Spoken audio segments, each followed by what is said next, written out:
મુન્દ્રા બંદરે ફરી એકવાર આંતરરાષ્ટ્રીય ડ્રગ્સ રેકેટનો મોટો પર્દાફાશ થયો છે. ગુજરાત એટીએસ, ભારતીય કોસ્ટગાર્ડ અને પશ્ચિમ કચ્છ પોલીસની એસઓજી ટીમ દ્વારા હાથ ધરાયેલા સંયુક્ત ઓપરેશનમાં આશરે 1,150 કરોડ રૂપિયાની કિંમતનો 115 કિલો કોકીનનો જથ્થો ઝડપી પાડવામાં આવ્યો હતો. આ કાર્યવાહી દરમિયાન 2 નાઇજીરિયન નાગરિકોની પણ ધરપકડ કરવામાં આવી છે. મળતી માહિતી મુજબ યુરોપ નામનું જહાજ પાકિસ્તાન તરફથી કચ્છના મુન્દ્રા બંદર તરફ આવી રહ્યું હોવાની અને તેમાં મોટા પ્રમાણમાં માદક પદાર્થ છુપાવવામાં આવ્યો હોવાની ચોક્કસ બાતમી તપાસ એજન્સીઓને મળી હતી. આ આધારે સુરક્ષા એજન્સીઓએ સંયુક્ત રીતે વોચ ગોઠવી જહાજની તલાશી હાથ ધરી હતી. તપાસ દરમિયાન જહાજમાંથી 115 કિલો કોકીન મળી આવ્યું હતું, જેની આંતરરાષ્ટ્રીય બજારમાં કિંમત અંદાજે 1,150 કરોડ રૂપિયા હોવાનું માનવામાં આવે છે. આ કેસમાં ઝડપાયેલા બંને નાઇજીરિયન આરોપીઓ આ જથ્થો દિલ્હી સ્થિત અન્ય નાઇજીરિયન નાગરિકોને પહોંચાડવાના હતા એવી પ્રાથમિક માહિતી સામે આવી છે.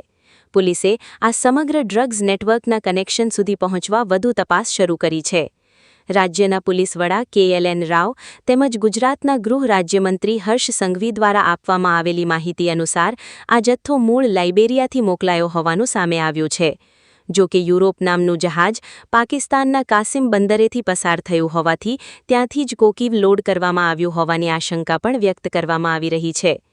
ગુજરાત એટીએસ દ્વારા સમગ્ર મામલે ઊંડાણપૂર્વક તપાસ હાથ ધરવામાં આવી છે.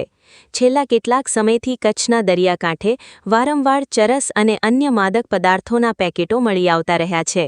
કચ્છનો દરિયાઈ વિસ્તાર આંતરરાષ્ટ્રીય ડ્રગ્સ તસ્કરો માટે ટ્રાન્ઝિટ રૂટ તરીકે ઉપયોગમાં લેવાતો હોવાની શક્યતા વચ્ચે આ કાર્યવાહી સુરક્ષા એજન્સીઓ માટે મોટી સફળતા માનવામાં આવી રહી છે.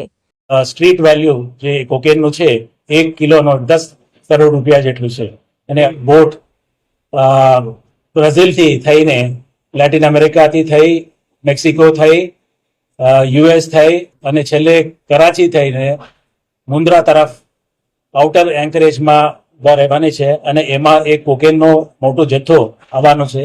એ માહિતીના આધારે એટીએસના જે સુપરિન્ટેન્ડન્ટ ઓફ પોલીસ કે સિદ્ધાર્થ અને એમને તાબા હેઠળના જે ઇન્સ્પેક્ટર અધિકારીઓ અને કર્મચારીઓ તુરંત 25મી રાતે એ લોકોએ અહીંયાથી રવાના થઈ અને મુન્દ્રા ખાતે એ લોકોએ પોઝિશન લીધેલા છે અને વહેલી સવારે 26 તારીખે એ યુરોપ કરીને નામનો બોટનું ઇન્ટરસેપ્ટ ત્યાં આઉટર એન્કરેજ ઉપર ઊભા હતા. એમને આઈડેન્ટિફાઈ કરી અને એમાં જઈ એને તપાસ કરવામાં આવેલું છે.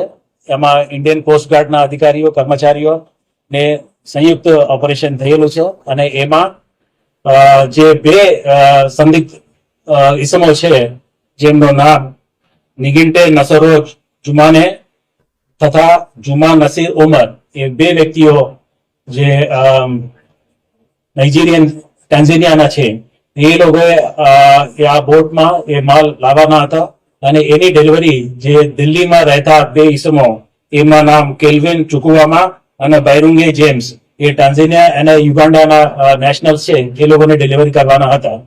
એ હકીકત એટીએસ અને કોસ્ટગાર્ડને મળેલી હતી અને એ અનુસંધાને એ લોકોએ બોટ, યુરોપ નામની બોટને સર્ચ કરી અને એમાં જે છુપાવવામાં આવેલો જે ડ્રગ્સનો જે થેલીઓ છે, જે 6 જેટલા થેલી, એમને શોધખોળ કરવામાં આવેલું છે. એમાં સફળતાપૂર્વક એ લોકો 5 થેલીઓને પકડવામાં આવેલું છે. એ પાણીમાં નાખેલા હતા એને ત્યાં સર્ચ કરી એ લોકો બહાર કાઢેલી અને એક થેલો મળી આવેલ નથી. અને જે થેલીઓમાં જે વસ્તુઓ મળી છે એમની પૃથ્થકરણ કરવામાં આવેલી છે. એમાં પ્રાથમિક દ્રષ્ટિએ કોકેન હોવાનું જાણકારી મળેલું છે અને એ અનુસંધાને લગભગ 115 જેટલા પેકેટો રિકવર કરવામાં આવેલી છે. એની કુલ વજન 118 કિલો જેટલા છે અને એની કિંમત દરેક સ્ટ્રીટ વેલ્યુ જે કોકેનનું છે 1 કિલોનો 10 કરોડ રૂપિયા જેટલું છે. અને આટલી મોટી જથ્થામાં એ કોકેનનો એ ગુજરાત એટીએસ અને ઇન્ડિયન કોસ્ટગાર્ડને સંયુક્ત ઓપરેશનથી અમારા અધિકારીઓ કર્મચારીઓ તનમનથી મહેનત કરી અને જે ડિલિવરી દિલ્હીમાં કરવાના હતા એને ઇન્ટરસેપ્ટ કરી અને પોર્ટ ઓથોરિટીઝના આઉટર એન્કરેજ ઉપર અને પોર્ટ ઓથોરિટીઝના મદદથી પણ એ લોકોએ એ સફળતાપૂર્વક એ પર્દાફાશ કરવામાં આવ્યો.